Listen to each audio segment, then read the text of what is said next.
es ante el trono celestial.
Vamos a cantar al Señor, hermanos, gracias Cristo, que es el canto número 5.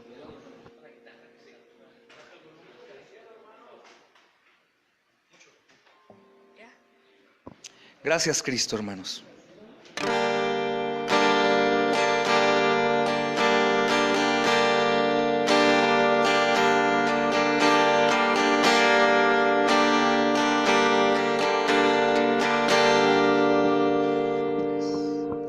El misterio de la cruz no puedo comprender, la angustia que llegó a sufrir.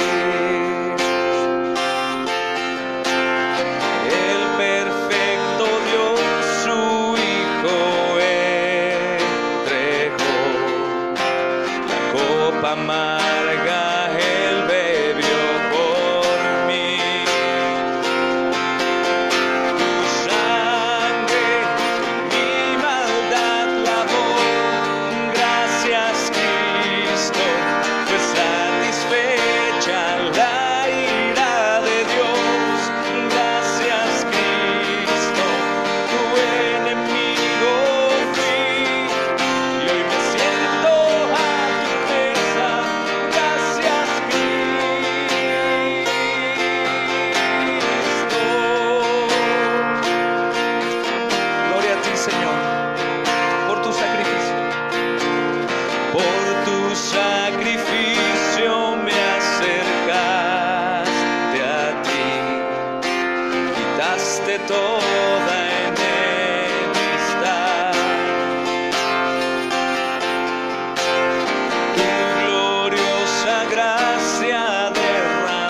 satisfecha la ira de Dios. Gracias, Cristo, tu enemigo fui, y hoy me siento a tu mesa. Gracias, Cristo.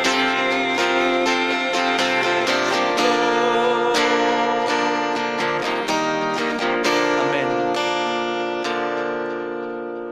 Gracias, amado Rey, en el nombre de Jesús, por este tiempo, Señor, de comunión, este tiempo de gozo, Señor, este tiempo de restauración por el poder de tu palabra en nosotros, Señor, este tiempo de paz, amado Señor, este tiempo de recordar quién es nuestro Dios y de lo que ha sido capaz para mostrar su gloria y mostrar el amor a los suyos.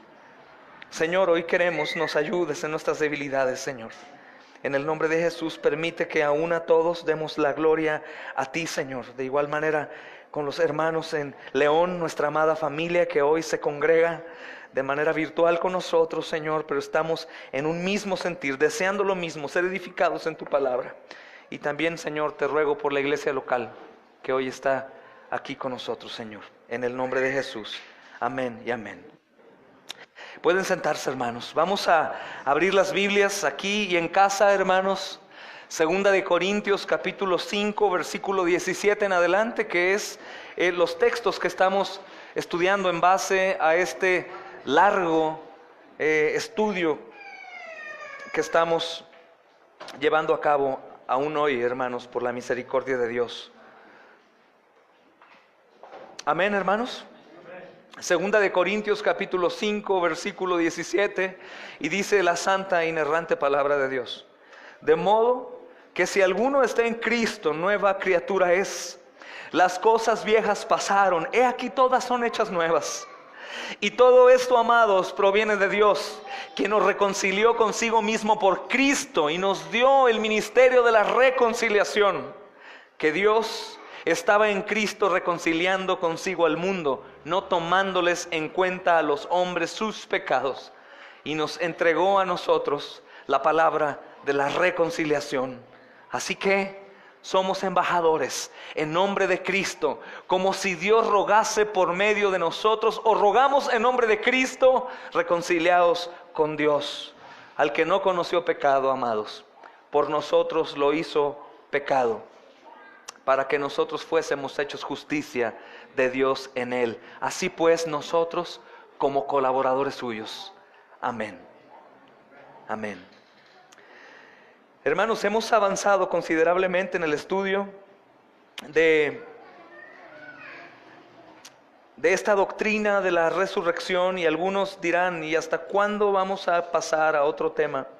Pero creo, hermanos, firmemente, como bien el Espíritu Santo inspiraba al apóstol Pablo, que sin esta doctrina, o sin que esto fuera verdad, hermanos, nosotros seríamos los más dignos de lástima.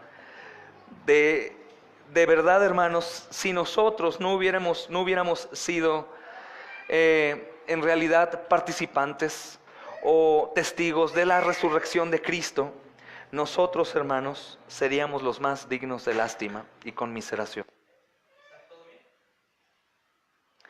Entonces vamos a seguir estudiando esta doctrina, hermanos, ahora desde otra perspectiva distinta. Se recuerdan, el miércoles pasado estábamos viendo algunos datos históricos, principalmente hablando de aquellos testigos fieles. Hablamos de los testigos fieles que eran no únicamente los apóstoles, que eran los testigos fieles, sino también romanos que fueron testigos fieles, no porque fueran hombres fieles, sino porque fueron testigos fieles, también religiosos que fueron testigos fieles, mujeres que fueron testigos fieles de la resurrección de Cristo. Y finalmente, hermanos, vimos acerca de alguna teoría o idea que algunos incrédulos tienen acerca de que esto pudo haber sido una alucinación o una ilusión.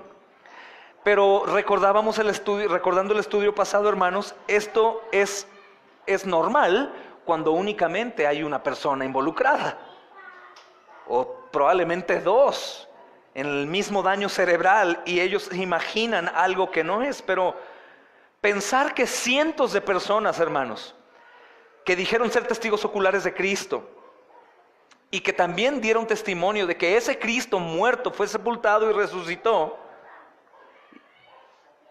y que ellos hayan compartido la misma alucinación como una alucinación masiva, hermanos, es extremadamente improbable. Recuerda que estamos viendo datos históricos y testimonios fieles para fortalecimiento de nuestra fe, mas sin embargo no para tratar de convencerte que creas en la resurrección. Este no es ni la tarea que yo tengo contigo ni la que tú tienes para allá afuera. Nosotros creemos que el Señor resucitó. ¿Por qué? Porque la Biblia dice que Él resucitó. No estamos tratando de defender la doctrina con datos históricos o con testimonios, sino simplemente estamos fortaleciendo esto, hermanos, que en lo particular a mí me llena de gozo.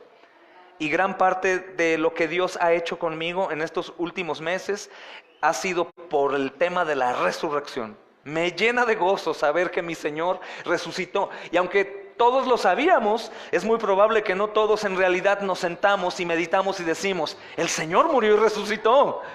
Mi Rey resucitó, y si Él resucitó, también yo resucitaré. Lo veré. Estaré frente a frente con el Cristo resucitado, y yo también estaré resucitado con Él. Esto nos pone a hacer dos cosas: a comprometernos más aquí y ahora, porque nuestro Dios es vivo, hermanos. Y la otra, pensar en los tesoros eternos. Vale la pena pensar en lo eterno. Vale la pena. Hermanos, además de la historia colectiva, es de gran ayuda el poder de las instituciones políticas y religiosas de este tiempo. Tanto fariseos, saduceos, religiosos, hermanos, como políticos, en este caso Roma y sus guardias, que eran fieles, hermanos, tenían temor de su gobierno, dieron testimonio que Cristo resucitó. ¿Recuerdas que estudiamos algunos textos? En particular uno, que Pilato ordenó que su guardia fuera e hiciera una investigación. Ellos investigaron, no encontraron cuerpo nunca, hermanos. No encontraron cuerpo nunca. Y obviamente, aunque es un dato extrabíblico, ¿qué pasó con los guardias de ahí afuera de la tumba? Lo más seguro que el Señor los convirtió, ¿verdad? Pero no podemos asegurar eso, hermanos. El caso de la resurrección de Cristo es un dato histórico, hermanos. Un dato histórico. Para nosotros es creíble porque la Biblia lo dice. Pero qué belleza saber que es un dato histórico. Cuando hablamos de historia, recuerda que es un dato fiel. No es una leyenda, no es un cuento, es un dato histórico. Gloria al Señor. También es muy improbable, para pasar al otro tema, punto importante, que aquellos que propagaban el mensaje del Evangelio y la resurrección pudieran haber tenido el poder tan grande, hermanos, para convencer a las personas de eso. ¿Por qué? Porque la mayoría de ellos eran hombres sin educación ni entrenamiento. No eran publicistas, no había el Facebook, ni el WhatsApp, ni el Instagram, ni ninguna red social, ni aún periódicos como los de hoy, hermanos, que es muchísimo más fácil que corra una noticia. En este caso no, hermanos, hablamos de hace 2000 años con personas que ni aún pensaban en eso, y sería una mentira sin motivo, que es el tema que vamos por este tiempo a estudiar, para pasar también al siguiente tema que es sumamente importante, que es la transformación de los discípulos. Pero el pensar, hermanos, que estos hombres, que eran la mayoría, como te decía, sin educación y entrenamiento, hicieron eso, es decir, no tenían ningún poder político, ni ningún poder religioso o económico como para promover la causa, es una locura también.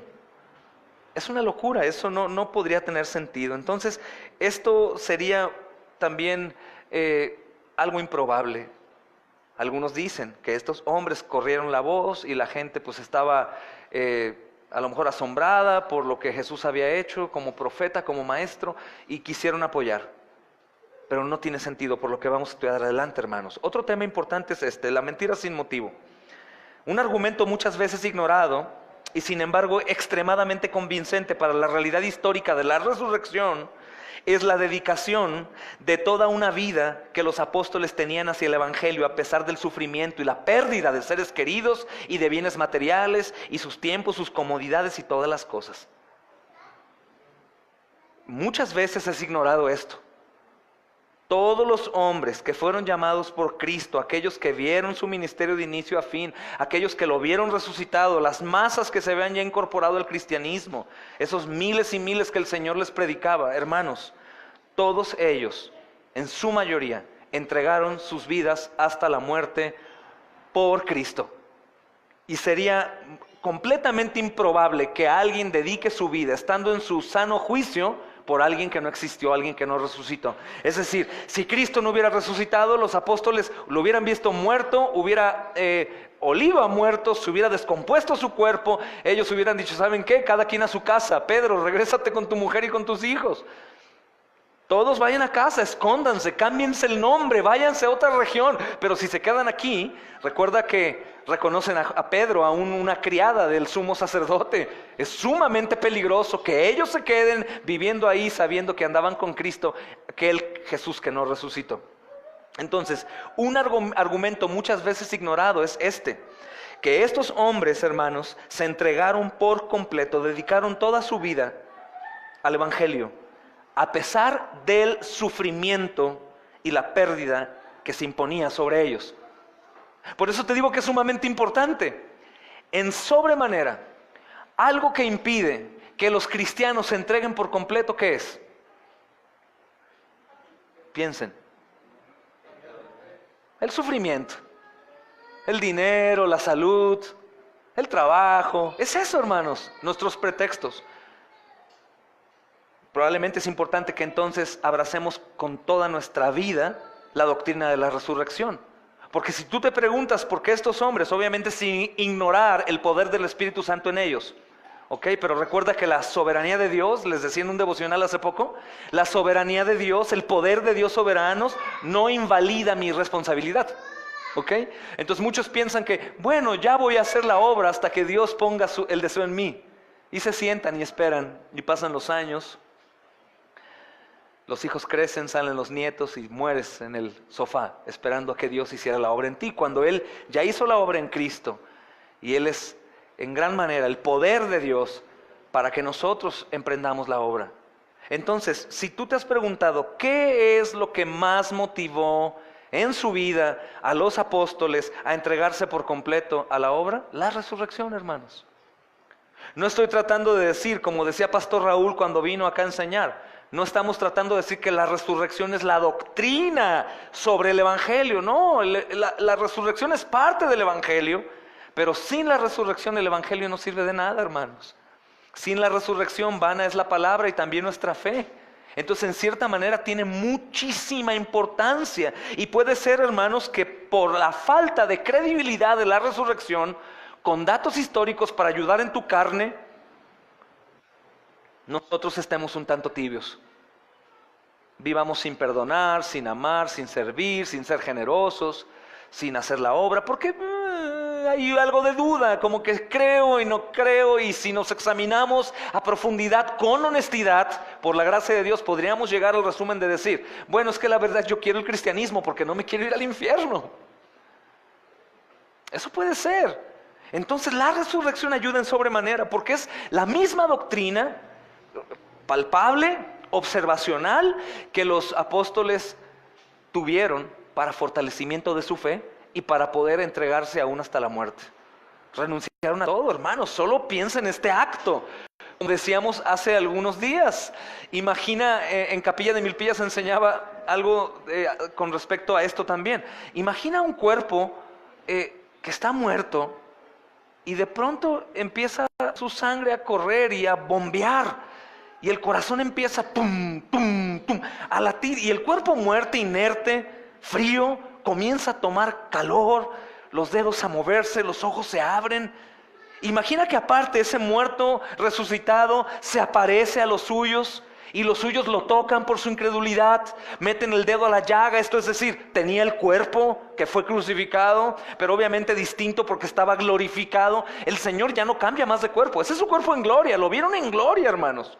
Imagina el impacto. Si nos preguntamos nosotros por qué ellos fueron capaces de hacer lo que hacían, algunos dicen, es que eran superhombres. No, era un super Dios encarnado que se hace visible y ellos pueden tocar. Por eso Juan dice en primera de Juan, ¿no? Lo que hemos visto, lo que hemos oído, lo que palparon nuestras manos, al verbo tocante, la vida misma fue manifiesta a todos nosotros. Juan, supongo, en un punto de desesperación, tratándonos de decir a todos nosotros, aunque él no sabía el impacto que iba a tener su escrito, a todos, hey, no estamos siguiendo a un Dios, a un Salvador, a un Mesías. No estamos esperando a alguien nada más, no estamos creyendo en un hombre como otro poderoso, estamos esperando en el Dios todopoderoso, encarnado, manifestado a nosotros. Dice Juan, la vida misma fue manifestada. ¿Entiendes eso? La vida misma. Jesús, camino, la verdad y la vida. Y ese hombre resucita. ¿Qué otra cosa tú crees que necesitarían los apóstoles para eso? No quiero decir que el Espíritu Santo no hace la obra y da el poder. Claro, hermanos, el Espíritu Santo da la llenura y nos transforma. Pero en la parte miserable del hombre, en la parte carnal, necesitamos, hermanos, este tipo de datos históricos y fidedignos para que no dudemos ni en absoluto el entregarnos al Señor, que no dudemos quién es nuestro Dios bajo ninguna circunstancia y que nunca pensemos en una opción B. Es decir, voy a ir a servir aquí a tal lugar, pero por si acaso voy a guardar aquí una provisión por si no salen las cosas bien. Este mismo Señor resucitado es el mismo Señor que había prometido resucitar y resucitó. Es el mismo Señor que han esperado todos nuestros antepasados, hermanos, creyentes, y a los cuales a ninguno abandonó. Es el mismo Señor que brilla en todos los salmos de ayuda, de auxilio, de terror, de dolor en los hombres que recibieron ayuda. Este mismo Señor es la manifestación de esos salmos que sí sucedieron, oraciones de muchos salmistas, hermanos, que estaban en momentos de angustia y que fueron rescatados por Dios. Es este mismo Señor, aquella sombra manifiesta, pero que ahora ya nos recibe ayuda. Su padre lo abandona, carga todo el peso del pecado por completo, después de haber sufrido al extremo, y después resucita. Ese es tu rey, ese es mi rey, ese es nuestro Señor, sin ningún defecto, sin ninguna clase de error, completamente fiel ante cualquier circunstancia y cualquier situación que vivamos, hermanos. Y estos hombres, precisamente como tú y como yo, fueron completamente expuestos a toda clase de sufrimiento, no como tú y como yo, no como tú y como yo, no como tú y como yo.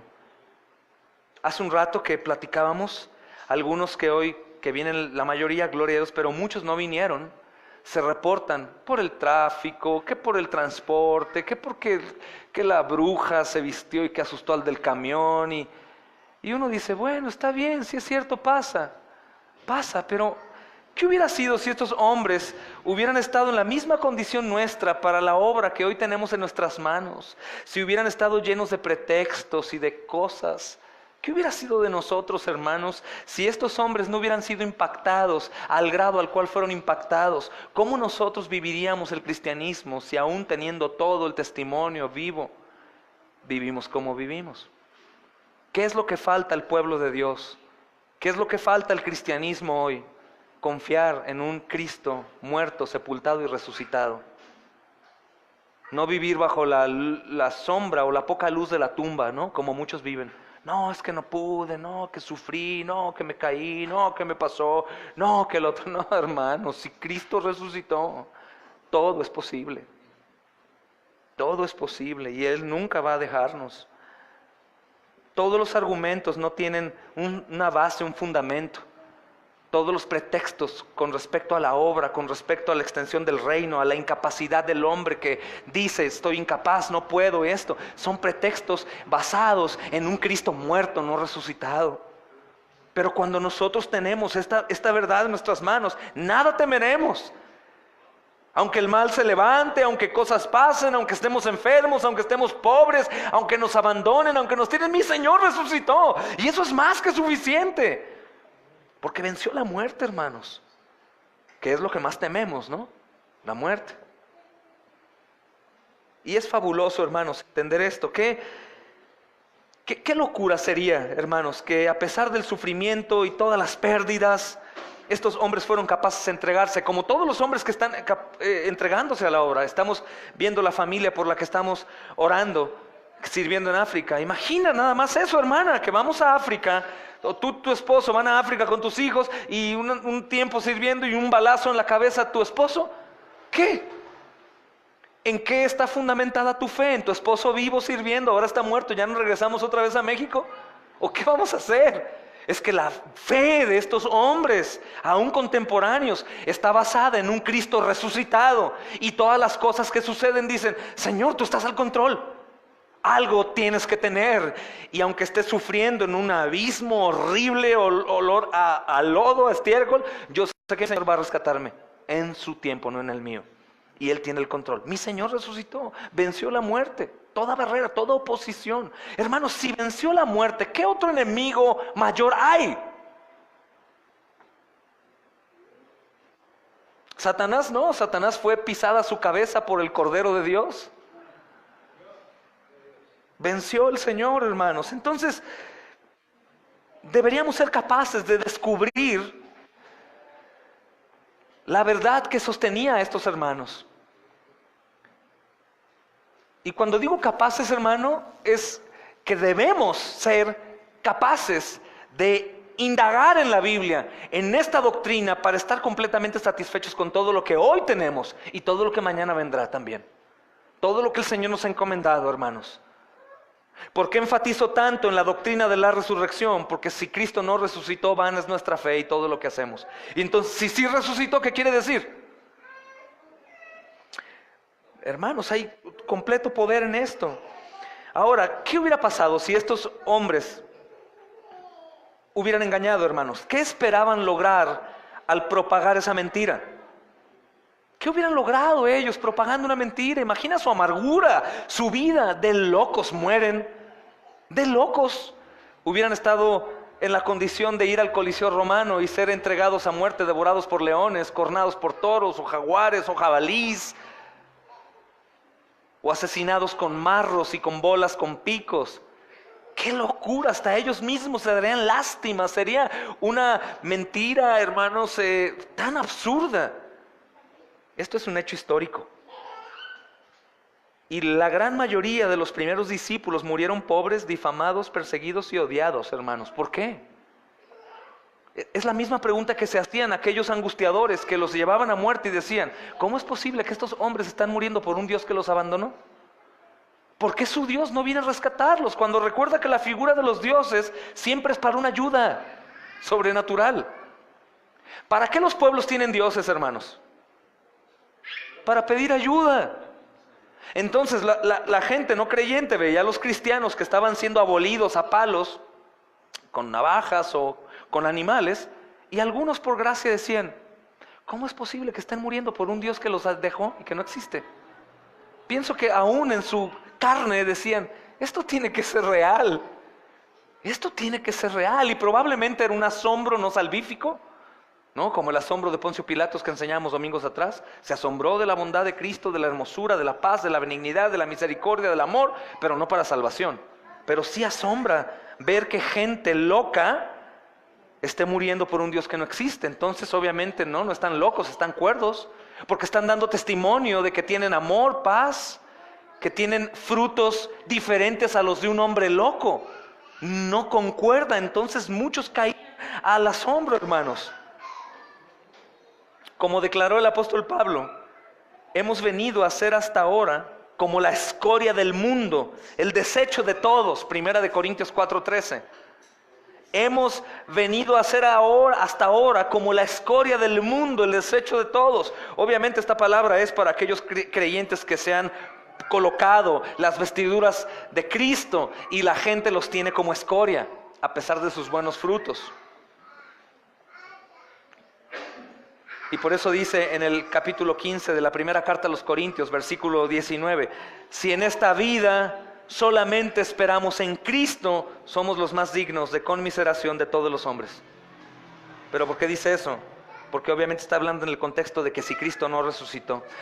Hermanos, si estos hombres hubieran inventado la historia de la resurrección por las razones típicas por las cuales los hombres crean mentiras de este tipo y la propagaron, es decir, por dinero, por fama y por poder, entonces se hubieran retractado o denunciado la historia una vez que se hubieran dado cuenta de que no estaba logrado el fin deseado. Lo voy a explicar otra vez. Si estos hombres en realidad hubieran mentido para obtener dinero, fama o poder, al momento de no obtener lo deseado hubieran dicho, no es cierto, es mentira, no me maten, yo no muero por un Señor que no existe. Pero ellos fueron desechados, fueron terriblemente angustiados, hermanos, fueron abolidos como su Señor. Nunca lograron fama, nunca lograron dinero, fortunas de ningún tipo, todo lo contrario, hermanos. La historia demuestra que la mayoría de ellos eligieron, escucha bien, eligieron la terrible persecución e incluso el martirio antes de renunciar a su creencia. Y esta doctrina es importante, la doctrina de la elección incondicional de Dios, pero también la doctrina de la elección para servir o darte en Cristo. Nosotros podemos elegir servir o no servir, ¿sí o no? ¿O es culpa del Espíritu Santo que no sirvas? ¿Es porque Dios no ha puesto en ti el servir? No. Una vez que nosotros hemos despertado, hermanos, nosotros podemos claramente emprender la obra, porque ya no estamos muertos, estamos vivos. Amén. Estamos vivos, hermanos. Una vez que el Señor nos ha dado vida, nosotros ahora podemos decidir perdonar, podemos decidir amar, podemos decidir servir, ofrendar, orar. Podemos decidir, hermanas, sujetarnos a nuestros esposos. Podemos decidir, hermanos, gobernar nuestra casa con todo y nuestras deficiencias, incapacidades. Podemos decidir, niños y jóvenes, honrar a mi padre y a mi madre. Podemos decidir adorar a Dios con toda nuestra vida. Podemos decidir aún dejar todo para servir al Señor. Es realidad. Estos hombres lo hicieron. ¿Por qué? ¿Por qué ellos sí? Porque ellos fueron testigos de la resurrección. Y si nosotros creemos que la palabra es fiel y que toda la escritura es inspirada por Dios y útil, entonces creemos que lo que ellos vieron y de lo cual dan testimonio es verdad. Y por lo tanto ese mismo gozo que ellos tenían para emprender la obra es nuestro también, hermanos. Es nuestro también. Repito otra vez, ¿por qué ellos lo hicieron? Porque ellos fueron testigos de la resurrección. Entonces su gozo fue cumplido ahí, en la resurrección. Cristo resucitó, nos entregamos, mi amor, hijos, nuestro Señor resucitó. Vámonos con Él, este mundo es caído, sirvamos.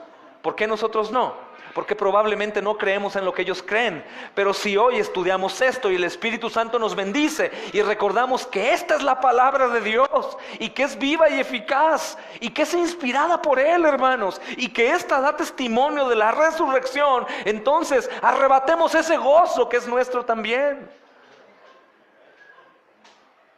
Te la pongo fácil. Para los que creemos que esta es la palabra de Dios, es lo mismo haber estado ahí y verlo resucitar que leerlo aquí y dar testimonio de que Él resucitó. Con todo y nuestras imperfecciones y pecados. La historia demuestra, hermanos, todo lo que aconteció con estos hombres. Antes de renunciar a su creencia en el Evangelio y la resurrección, que es parte del Evangelio de Cristo, ellos prefirieron el castigo. Ellos eligieron ser terriblemente asesinados. Y durante todos los siglos, hoy que estamos celebrando los 501 años de la Reforma, que recuerda que no nos debemos a la Reforma, nos debemos a esto, hermanos, a Cristo, a sus apóstoles.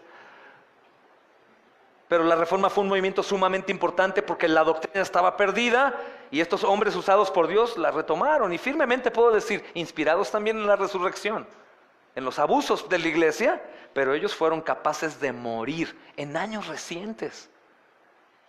Cuando la Reforma comienza más o menos en el año 1100, con algunos hombres que no son muy conocidos, como Baldo.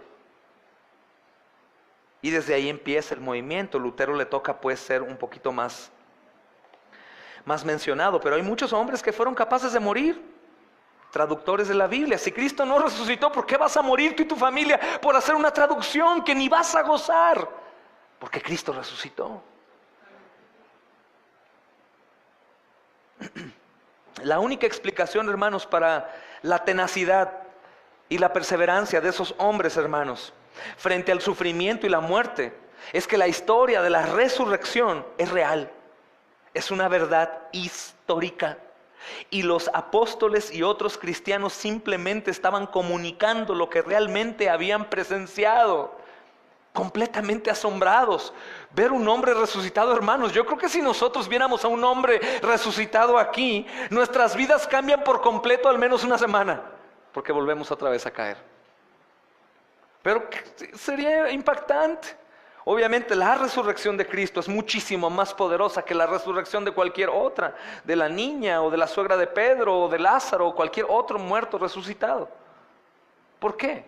Porque es la resurrección del Hijo de Dios y glorificado. Ninguna de las otras resurrecciones levantaron hombres o mujeres glorificados. La única resurrección con gloria de Dios es la de Jesús. Lázaro volvió a morir. La niña, ¿recuerdan? Talita Cumi, niña levántate, murió también. La suegra de Pedro, que yo creo por el original que se maneja en ese texto, también estaba muerta o recién muerta, también murió. Todos, hermanos, mueren otra vez, Jesús no. Su resurrección es especial, por eso no únicamente fortalecemos nuestra fe en la doctrina de la resurrección de los hombres que han sido resucitados por el poder de Dios, sino en la resurrección de Cristo, porque Él se levantó en gloria con un cuerpo glorificado, hermanos. Es extremadamente asombroso. Entonces la única explicación que hay para esto, hermanos, para estos hombres que aceptaron este sufrimiento, es que la historia de la resurrección es real, es una verdad histórica. Y los apóstoles y otros cristianos durante todos estos tiempos, hermanos, están comunicando lo que realmente habían presenciado. Y yo creo fielmente, viendo lo que está aconteciendo en el mundo, ¿qué pasó? ¿Por qué hay más persecución ahora? ¿Por qué ahora estamos viendo, hermanos, que en unos pocos meses, tal vez un año, si estamos predicando 1 Corintios 6:9 o Apocalipsis o Gálatas acerca del homosexual, me van a meter a la cárcel? ¿Por qué ha llegado esto? Porque el evangelio está corriendo y las puertas del Hades están intentando prevalecer. Entre el evangelio más llega a los rincones, más el enemigo va a molestar. Más muertos va a haber, hermanos cristianos. Eso no quiere decir que venzan a la iglesia, al contrario. Mueren y por el testimonio de ellos la iglesia continuará multiplicándose hasta el número de gentiles que el Señor quiera, como de judíos también en su momento. Pero ¿por qué está pasando todo esto? ¿Esto acaso va a ir bajando, reduciendo el ataque o la persecución? No, va a ir en incremento cada vez más, hermanos. Cada vez más en incremento. ¿Qué es lo único en lo que nosotros tenemos que, o qué es lo único que nosotros tenemos que hacer en este tiempo de persecución? Glorificar a Dios con nuestras vidas y predicar el evangelio. El evangelio también incluye el pecado y la mala noticia. Y si nosotros comenzamos a ser infieles acerca de la predicación al homosexual, a la lesbiana, al pederasta, y esto porque nos meten a la cárcel, estamos siendo cobardes. Y si hacemos eso es porque se nos ha olvidado que Cristo resucitó, y que si acaso nos llegan a meter a la cárcel o a asesinar por eso, gloria al Señor, vamos a ir con un Señor resucitado. Como le decía un hermano que tiene un ministerio muy bonito y predican mucho. Él decía, llegará un tiempo que no podremos predicar de este texto. Y le dije, estás muy equivocado, hermanos. Toda la palabra tiene que ser predicada porque toda es buena para edificar. Y a lo mejor el Señor quiere que vayamos a los penales, hermanos, a predicar el evangelio allá adentro. Debe de haber mucho pueblo todavía ahí. Y que Dios nos ayude a no olvidar la resurrección, hermanos, para estar firmes. Yo soy de aquellos que están completamente seguros que las cosas van en decadencia, de mal en peor. No sé por cuánto tiempo. Espero que nos toque a nosotros y no a nuestros hijos, y podamos estar en la presencia del Señor juntos todos pronto, ya lejos de este cuerpo miserable y este mundo caído que tantos problemas tiene, a pesar de que Dios en su misericordia nos tiene en bonanza. Hermanos, como escribió el apóstol Juan, Te decía en primera de Juan, capítulo 1, versículo 3, si quieres leer, lo que hemos visto y oído, eso os anunciamos. Lo que hemos visto y oído, eso os anunciamos. Primera de Juan, capítulo 1, versículo 3. Otro factor importante, hermanos, que hay que tomar en cuenta es el uso de mujeres como testigos. En la época y cultura del Nuevo Testamento, hermanos, las mujeres no se consideraban testigos legítimos en procesos legales. Sin embargo, en los 4 evangelios las mujeres toman un lugar prominente como los primeros testigos. ¿Recuerdas? El miércoles estudiamos la resurrección de Cristo, Mateo 28, del 1 al 10, vemos los paralelos, Marcos 16, Lucas 24, Juan 20. María Magdalena es la primera, hermanos, en aparecer en la escena. Eso habla mucho, obviamente, también. Recordemos quién era María Magdalena.